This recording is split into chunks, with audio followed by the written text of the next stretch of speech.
54. Priority. We're told in the Ten Commandments, "Thou shalt have no other gods before me."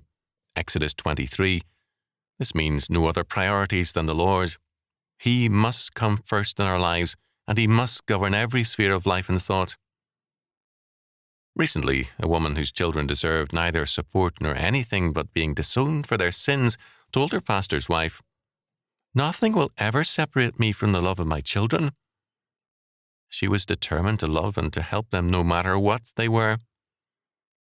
The pastor's wife said, "That's idolatry. I'm not going to say any more to you, but God certainly will if you do not repent." She was thoroughly right. The sins of her children were very ugly and obvious ones, but the mother's sins breaks the first and key commandment. She had other gods which governed her, the children. For those evil gods, she was surrendering the priority of the Lord. The worst aspect of this woman's sin was that, in rebelling against the church and her husband in the name of loving her children, she felt that she was the most godly person of all. Because of her false priority, her children, she had ended up at war against God and her duties. False priorities always lead us astray. What is the priority in your life?